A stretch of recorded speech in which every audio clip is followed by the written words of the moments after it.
Hi, this is John Rowell for the Rowell Report. Today is Monday, November 10th, 2025. I've had a short absence due to some family matters, so I had to be out of town and working on a family project. It didn't leave me much time to record, so I apologize for no videos. Anyway, I'm back here for a new video, this time regarding the situation in Ukraine. And we've had many reports from Western media regarding the situation in the city of Pokrovsk, Ukraine. Many saying that Russians are in the city, but that the Ukrainian military is under control of the situation and are pushing these Russian soldiers out. So anyway, if we take a look at this situation in the Pokrovsk, Mirnograd area, these cities have different names that the Russians use, so there can be sometimes confusion about reports regarding this area. When Russia puts out a report about these cities, it doesn't mention either Pokrovsk or Mirnograd. So anyway, once you get past all the name changes, you can get both Russian and Ukrainian information about the situation. Anyway, I went to the Institute for Study of War, which has an updated map as of November 9th, 2025, and pretty much points out the situation which most mappers have confirmed, and that is that if there's anything that Ukraine still controls in the city of Pokrovsk, it is possibly a couple of outer line areas to the north of the city, like little subdivisions off to the north. So as far as we can tell, this is really what Ukraine is still in control of. And so Russia is basically, you can see that this yellow area is the claimed Russia control, but most neutral mappers have Russia controlling this area and have confirmed that due to geolocations, etc. So you can see that Pokrovsk is the city that is least under Ukrainian control. There's, as you can see, just a couple of little subdivisions to the north where we don't, it must be a gray area, or Ukrainian soldiers are still present. And then we have the city of Mirnograd. The city of Mirnograd is where the Ukrainians are doing the best in. They are well entrenched in many of the high-rise areas, and so the Russians are bombing them from a distance. They are not entering because this would lead to higher casualties. So they are locating where the Russian soldiers are and bombing them. Also, they're putting down leaflets for those soldiers who want to surrender so that they can save their lives.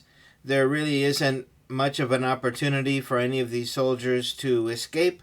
Of course, if 1,000 tried to escape at the same time, many would still get through, but a lot would be killed in the process. So those soldiers who are entrenched in Mirnograd, hiding in basements, really have no option. They can't really fight against the Russians from these basements, and the Russians are further away. They're hitting them with drones and with fab bombs and hitting them with artillery. So little by little, the Russians will whittle away at the remaining Ukrainian soldiers in Mirnograd, and eventually that city will its defenses will weaken, and then the Russians will move in the areas where they consider the Ukrainians to be the weakest. So you can see from this map from the Institute of Study of War that the Pokrovsk city is already lost. Mirnograd is surrounded. The only logical thing that the Ukrainian commander should do at this point is order their soldiers to surrender, and then they could get them back in a prisoner exchange. But for the moment, President Zelensky is ordering all the Ukrainian soldiers in this area to fight to the last, to defend this area, because he knows once this big hub falls, then Russians will start picking off some of the key Donbass cities like Kramatorsk, Sloviansk, and they will complete the conquest of the Donbass Oblast and Donbass area. So anyway, you can see from this map, which these are the most pro-Ukrainian people you can imagine. They are basically admitting with this map that this urban area is indefensible, and that the soldiers' lives are in danger, and the only thing that they're going to gain by hanging on is more losses. So this is quite unfortunate for Ukraine, but you can see that this has been carried out in the past by Ukraine in Bugledar. In other areas, they ordered the soldiers to fight to the last. I think that was in Toretsk and in Chasiv Yar. They ordered them to fight to the last, and since those areas were all surrounded and they were losing, the only logical conclusion was for them to retreat in an orderly fashion with enough time to be able to set up new defensive lines. But since they were ordered to stay in the cities and fight to the last, then all those soldiers were lost. This leads to high casualty rates for Ukraine, and with the difficulty that they have in recruiting soldiers and bringing in new troops, every soldier that they lose probably will not be replaced, and so the size of their military will continue to shrink, and they'll get to the point where they're not able to manage the front line. Many say that they're managing it with drones, but you can't move a front line forward with drones. You only move it forward with soldiers. So, and if Ukraine doesn't have the soldiers to defend their front lines, and they're only using drones to try to attack the Russian advanced forces, then they may slow them down, but they will just continue to cede territory and cede more territory until they get to a new city that's determined to be, the last stand for these poor soldiers who have no option but to follow orders. If a soldier decides that they're going to give up, or if they're going to surrender, then the Ukrainian drones will go after them and try to take them out. So they also have the Azov Brigade. If they go AWOL and try to escape out of this pocket on their own, then they could meet up with the Azov Battalion, and who will finish them off. So their orders basically are to stand, fight, and die. And so you can see that it's only a matter of time before Mirnograd falls, and this important and key hub city, Pokrovsk, and its accompanying city Mirnograd will fall, and the soldiers who are lost in the process, basically it makes no sense.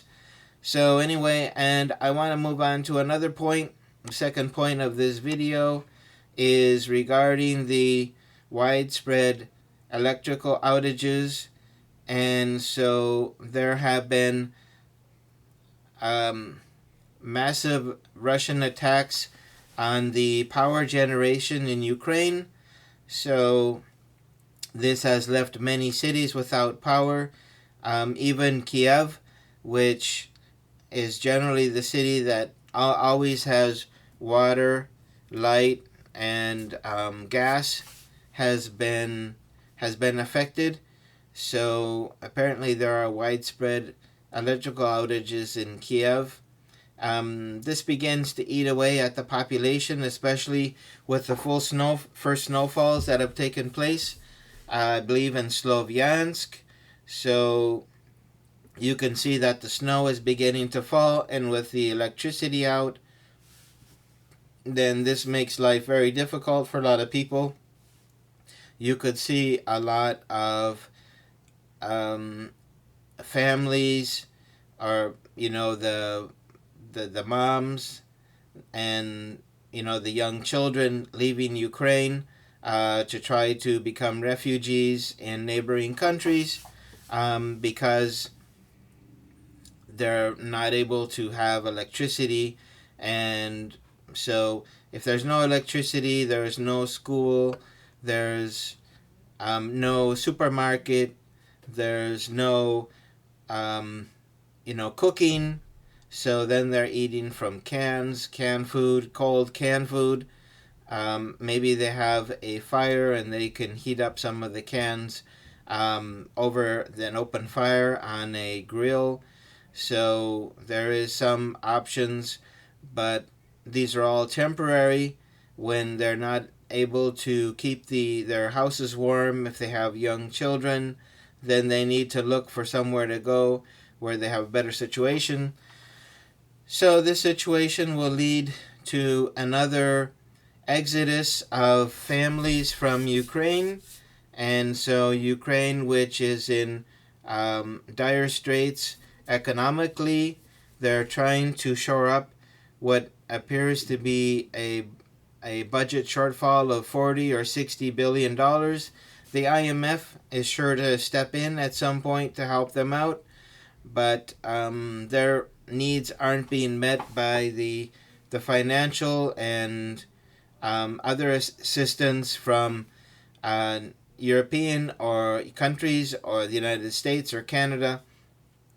So they are continuing to disintegrate as a country. So the electricity is a key part of keeping people in their homes, keeping people working, keeping people occupied. If they're not occupied, then they may start to wonder the purpose of this war. Why are they fighting with Russians? Why not make a deal so that Russia will stop fighting, and so possibly the beginnings of a Ukraine revolution could be started if there is enough electrical outages. So anyway, it's really important for Ukraine to return all this electrical capacity to its, to a basic function. But for the moment, they're looking at real difficult situation. Here is a Telegram post from Ukrainergo, which is the main power regulation company. So let's see if I can translate that text. So it says, attention, disconnection information. Okay, well, I don't know why they would disconnect if people are paying their bills, but anyway, maybe that's a poorly translated word. I don't think you would say outage but not disconnection. Anyway, that's the word that they seem to have used. Due to the difficult situation in the energy system caused by Russian shelling, well, it's more than just Russian shelling. It's their it's their ballistic missiles and their their drones attacks on the power stations. But anyway, they just summarize that up in shelling. Again, I don't know why they use that word, shelling. Today, restrictive measures will be forced to be applied until the end of the day. So that was for, I believe, that was 2 days ago. So I don't know if the situation has changed, but anyway, here is the outage schedule from 0 hours to 23:59 from 2 to 4 Qs. Hard to say what that is. Power limitation graphs from 0 hours to 23:59, basically the whole day, for industrial consumers. So basically, there are restrictions and power outages that could happen at any point during the day. These not only power outages, but also power surges. So people don't have surge protectors, then their computers, many of their electrical components could be ruined in a power surge. So that's probably more dangerous. The constant power surge is probably worse than a power outage for me. But anyway, you can see from this translated text that, and at the very end, when electricity appears on schedule, when you finally get electricity, please consume it sparingly. So just have a few things connected. Otherwise, the whole electrical grid could fall. So anyway, this is the second point of this video, and that's regarding the power outages. So Russia could have created immense misery for Ukraine from the beginning. They have rules for their special military operation. So they could only focus on exclusively military infrastructure and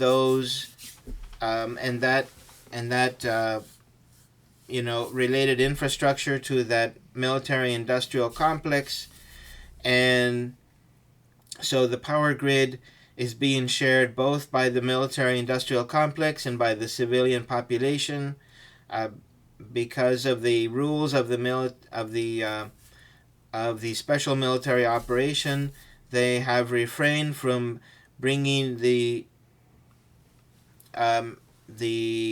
energy network in Ukraine to a standstill, but the Russians mention a continual terrorist attack on Russian infrastructure. So this is kind of the consequence of that, and so we can assume that this will be a very long winter for the Ukrainians. I think the reason for the Ukrainians are going after civilian infrastructure in Russia to try to create more misery is that they have the hope that if they create enough misery for the Russian people will rebel against their government and will do a regime change. I think nothing could be further from the truth. The more that the Ukrainians attack Russian civilian infrastructure, the more clear it is for the Russian population that they are on the right course and that they will not be looking to change their government. So I think the Ukrainians are barking up the wrong tree, and the more attacks that they do, the more misery that they will feel in Ukraine. So this is going to be a very long winter. And the third point is there is the whole situation of the so-called stolen children from Russia, the 20,000 or so stolen children, which was a number put out by the this Yale Institute, which studies missing children and attacks on civilians. Apparently, they did a study on the children from the regions in Ukraine where Russia had taken control, and they came up with a number of 20,000 children who were stolen. So when you go into their report, you see that they did not have on the ground information or confirmed information. They basically carried out a hypothesis and used satellite images to substantiate a hypothesis.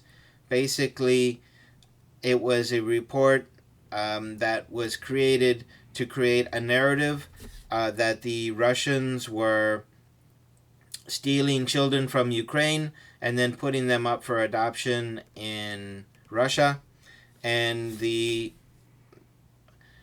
vast numbers of the children had been sent to these so-called re-education camps where they were going to be given propaganda and made to be, to think like Russians, to forget about the Ukrainian past, and to learn how to use weapons. So they came up with all these narratives without any actual information substantiating that report.